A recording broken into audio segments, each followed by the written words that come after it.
네, 시작하세요. 네, 안녕하세요. 현대인의 삶과 철학 4조 김범중입니다. 안녕하세요. 현대인의 삶과 철학 사조 정전입니다. 안녕하세요. 현대인의 삶과 철학 사조 최준혁입니다. 안녕하세요. 현대인의 삶과 철학 4조 이동현입니다. 안녕하세요. 현대인의 삶과 철학 사조 신예은입니다. 네, 발표를 시작하겠습니다. 저희 4조가 준비한 주제는 프랑크푸르트 학파와 비판 이론입니다. 저희가 조사한 프랑크푸르트 학파란 무엇인가, 프랑크푸르트 학파의 중심 인물, 프랑크푸르트 학파의 특징, 프랑크푸르트 학파와 비판 이론, 프랑크푸르트 학파의 의의와 평가, 마무리에 대해서 조언들과 토의하겠습니다. 먼저 프랑크푸르트 학파란 무엇인가에 대해서 토의하겠습니다. 프랑크푸르트 학파란 비판 이론 또는 사회 비판 이론을 형성하고 발전시켜온 집단입니다. 혹시 윤서님은 프랑크푸르트 학파 명칭의 유래에 대해서 알고 계신가요? 네, 프랑크푸르트 학파는 비판 이론가들이 프랑스 대학 부설 사회연구소를 중심으로 이론적 활동을 해온 데서 유래한 것입니다. 이러한 연유에서인지 대체로 비판 이론과 프랑크푸르트 학파를 동일한 의미로 사용하고 있습니다. 네, 감사합니다. 프랑크푸르트 학파의 성립과 발전 역사는 독일 노동운동 및 사회주의 운동의 역사와 밀접한 관계를 맺고 있습니다. 연구소의 기관지인 사회연구지를 시작으로 다같이 활동하였고, 이들은 인간의 행복을 궁극의 목적으로 삼았으며, 그러한 인간의 행복을 실현시키기 위해서는 무엇이 문제인가를 제기하여 그러한 문제점을 인간의 물질적 관계 병역에 있다고 보고 해결책을 구합니다. 모든 사회 현상을 비판적인 입장에서 분석하고 논의하였고, 히틀러의 박해가 시작되자 미국으로 망명해 뉴욕의 컬럼비아 대학을 기반으로 그들의 이론을 확산에 전념하였습니다. 프랑크푸르트 학파는 다른 접근법과 유사한 방식으로 사회 변화를 일으킬 요건들이 무엇인지 고민하였는데, 이것에 대해 답변해 주실 분 계신가요? 네, 프랑크푸르트 학파는 마르크스의 접근법과 유사한 방식으로 프랑크푸르트 학파의 학자들은 사회 변화를 일으킬 요건들이 무엇인지 고민했고, 이들은 칸트의 비판 철학과 이를 계승한 독일 관념론을 이용해 변증법적 모순이 현실의 본질적 특성이라고 말하며 실증주의와 유물론, 결정론의 한계를 극복하려고 노력하였습니다. 감사합니다. 다음으로 프랑크푸르트 학파의 중심 인물들을 알아볼까 합니다.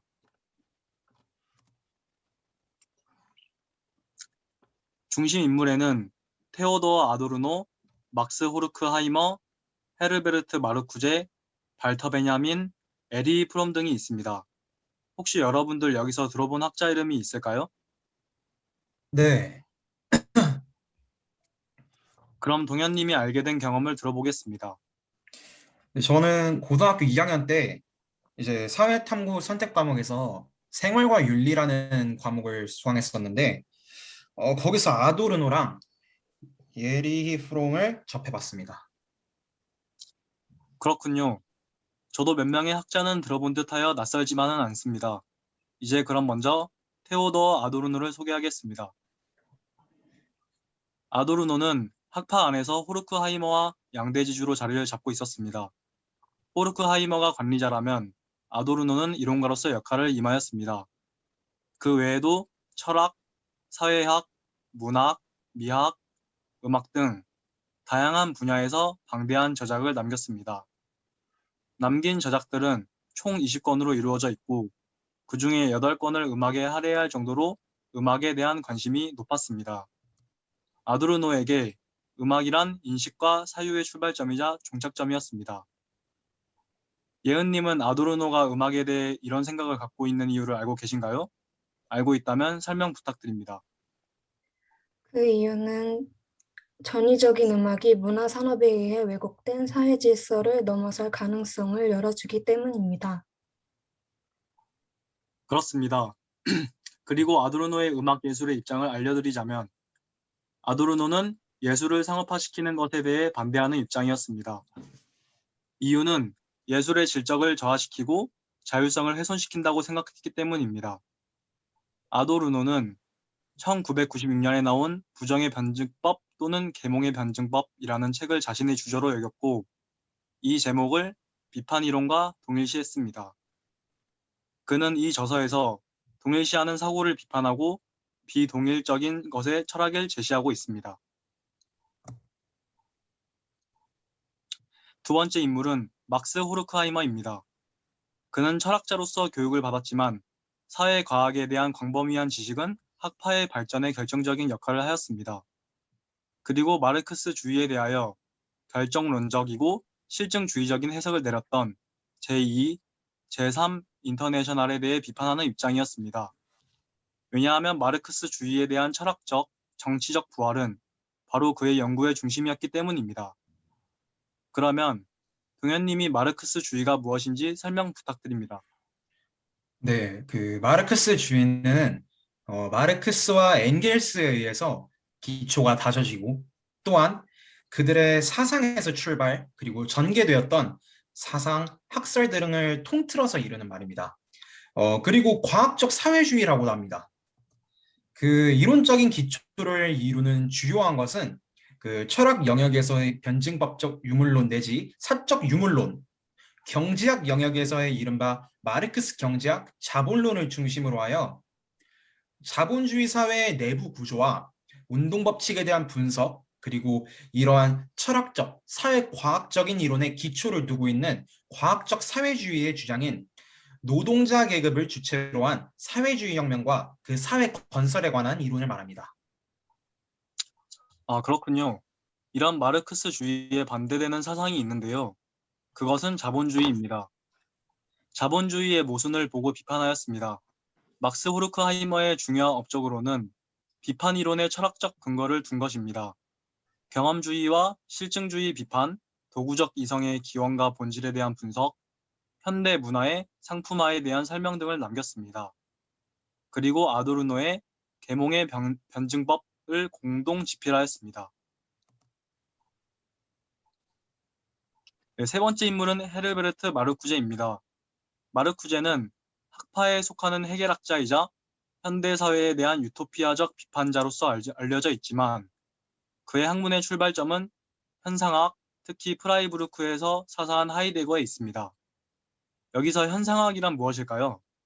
네, 현상학이란 독일의 철학자 에드문트 후설에 의해 창시된 철학 운동의 하나입니다.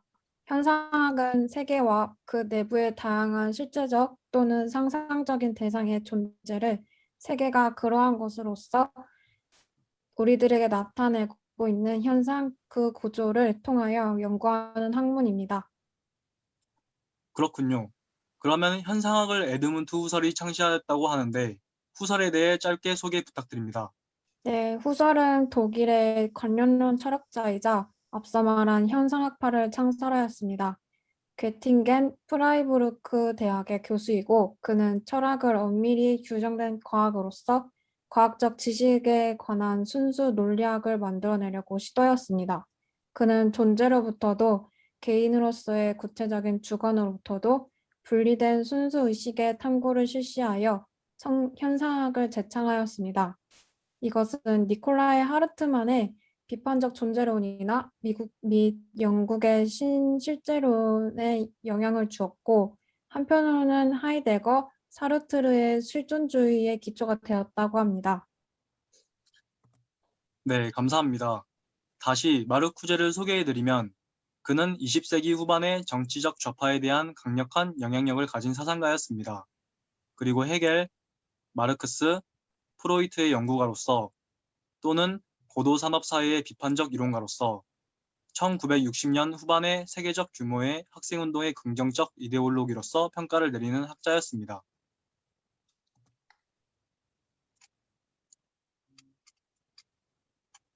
네 번째 인물은 발터 베냐민입니다. 발터 베냐민은 좌익 학생운동을 하였고 나중에 시오니즘 운동에 관계하였으며 형이상학 요소를 사적 유물론과 결합시킨 사상가로 알려져 있습니다. 발터 베냐민은 매우 개성적인 사상가로 알려져 있는데 혹시 그 사상에 대하여 아시는 분 계신가요? 네, 발터 베냐민은 역사적 유물론자이며 독일 관념론, 유대 신비주의 등의 요소를 사상 속에 지니고 있습니다. 그의 사상은 당시의 현상학과 신해결주의와는 현저한 대조를 이루고 있었으며 그의 유저인 역사 철학의 태제에는 종말론적 역사관이 보입니다. 네, 감사합니다. 다음으로는 에리 프롬에 대해 알아보겠습니다. 에리 프롬은 세계적으로 유명한 유태인이자 독일계 미국인으로 사회심리학자이면서 정신분석학자, 인문주의 철학자입니다. 프롬의 사상의 특징에 대해 아시는 분 계신가요?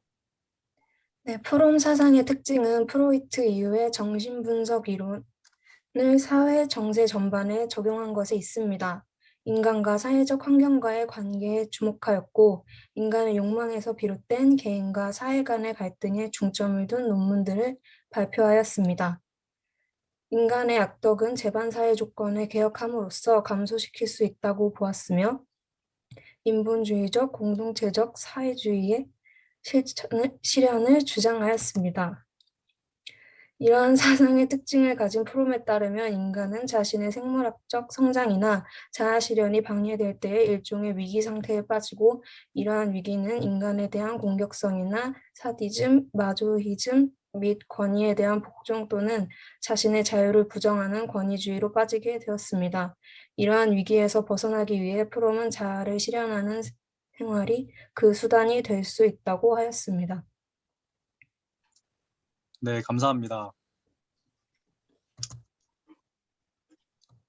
이번엔 프랑크푸르트 학파의 특징에 대해 알아보겠습니다.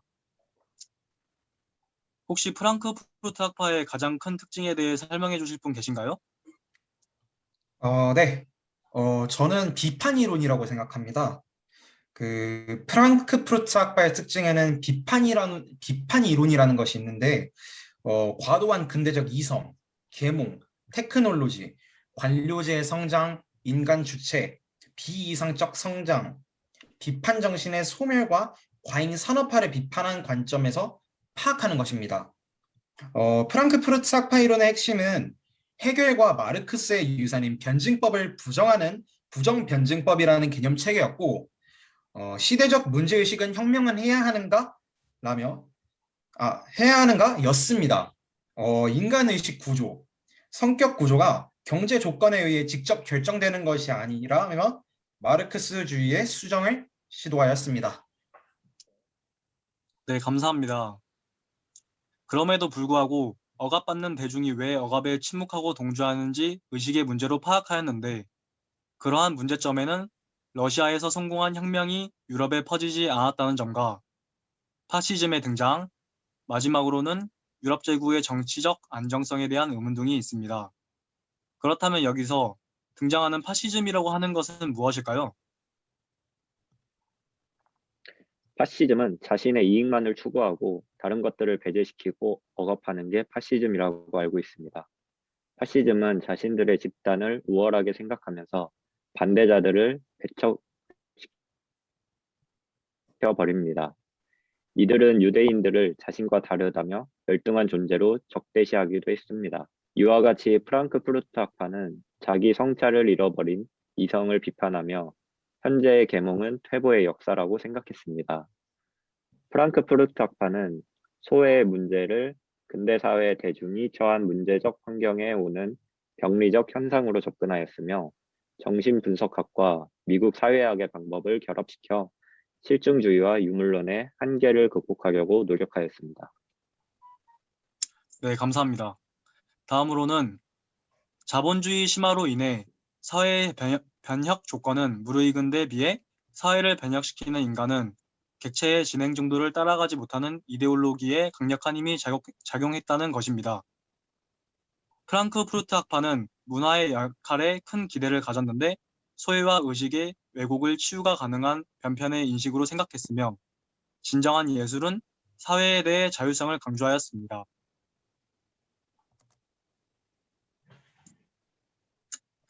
프랑크푸르트 학파는 상부구조 연구에 치중하였습니다.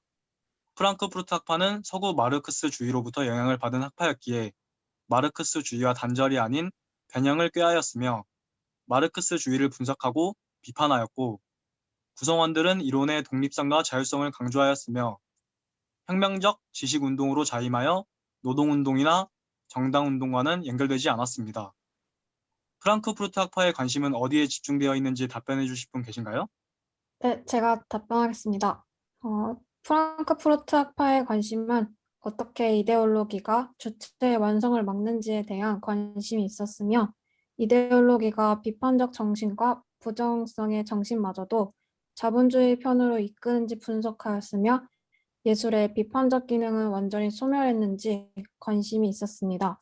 또한 대중문화는 개인주의와 소비지상주의를 주의시켜 비판성과 부정성을 제거하였습니다. 네, 감사합니다. 이번에는 프랑크푸르트 학파의 비판 이론에 대해 알아보겠습니다. 근데 여러분, 앞에서 나왔던 프랑크푸르트 학파의 특징에서 비판 이론적으로 파악하는 특징이 있었는데 비판 이론이 정확히 어떤 이론인지 아시나요? 네. 비판 이론은 사회를 변혁하려는 실천적인 정치 목표를 가지고 사회, 문화 연구를 통해서 현대 사회에 관한 사회, 역사 철학을 추구하는 이론으로 저는 알고 있습니다. 네, 맞습니다. 이러한 비판 이론을 이끈 주요 요소들이 있는데요.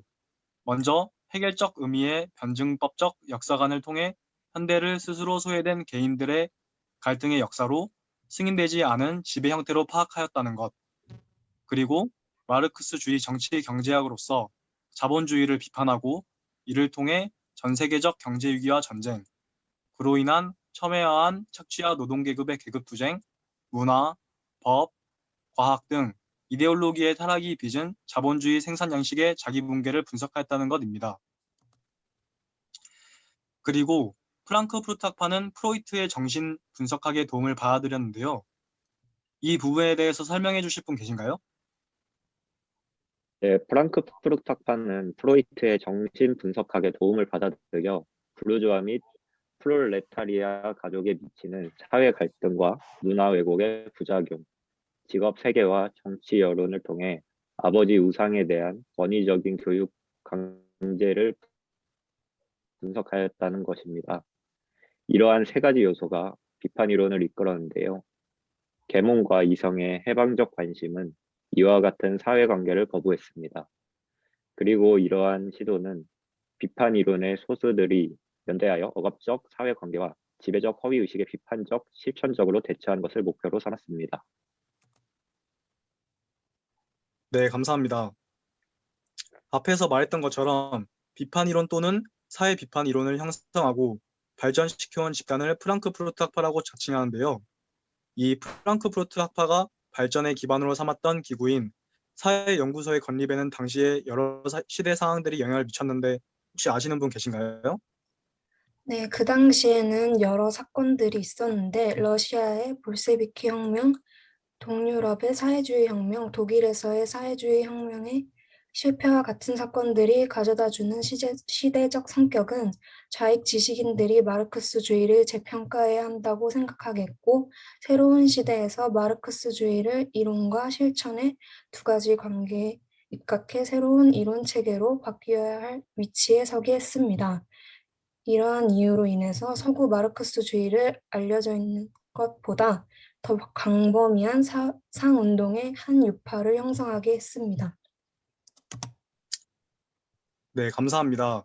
이제 프랑크푸르트 학파에 대해 평가하고 마무리 지을 시간입니다. 먼저 의의와 평가 부분을 보겠습니다. 프랑크푸르트 학파는 대중문화의 현상에 대하여 사회 철학적 관점에 입각한 비판을 시도함으로써 대중문화의 비판을 체계화할 수 있게 하였습니다. 또한 고전적 마르크스주의가 정치 경제학에만 집중되어 있었던 것 아시나요? 하지만 그들은 마르크스주의의 영역을 더욱 확대하였고 정신분석학자들의 견해를 광범위하게 끌어들여 앞서 말한 정치경제학뿐 아닌 사회심리학이나 문화 비평 등에까지도 그 영역을 확대했습니다. 그리고 이들은 궁극적으로 인간의 방을 주장하고 있었지만 그들의 주장 속에는 패배주의 또한 자리 잡고 있다는 비판도 존재하고 있습니다.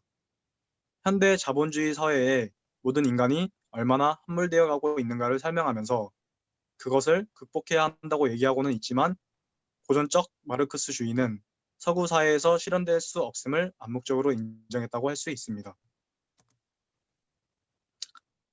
네, 이제 마무리입니다. 그들의 근대 철학으로 시작된 이성 중심의 계몽은 성공한 듯 했으나 이성을 지닌 인간들의 잔혹한 전쟁에 회의감을 느끼게 되었습니다.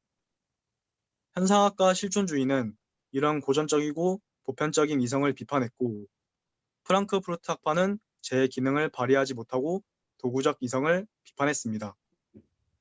질문 하나 드리겠습니다. 도구적 이성이란 무엇일까요? 도구적 이성은 이성이 도구적 수단으로 변화된 것을 의미하는 것 같습니다.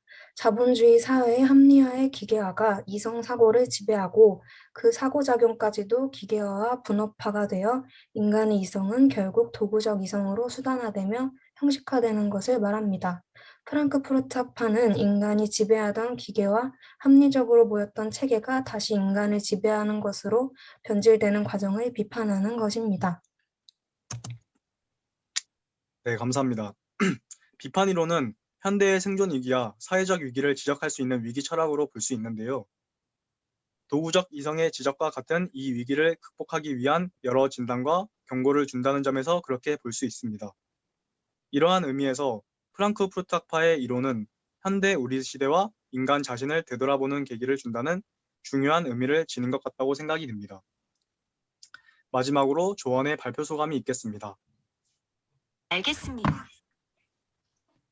네, 디자인 영상학부 정윤서입니다. 저는 프랑크푸르트 학파에 대해서 조사하면서 느낀 점은 학자들이 그 당시에 독일에서 나치의 독재에 의해 혼란스러운 상황임에도 불구하고 자신의 철학적 견해와 지식들을 세상에 펼치기 위해 고군분투하였다는 것이 대단히 존경스럽게 느껴졌습니다.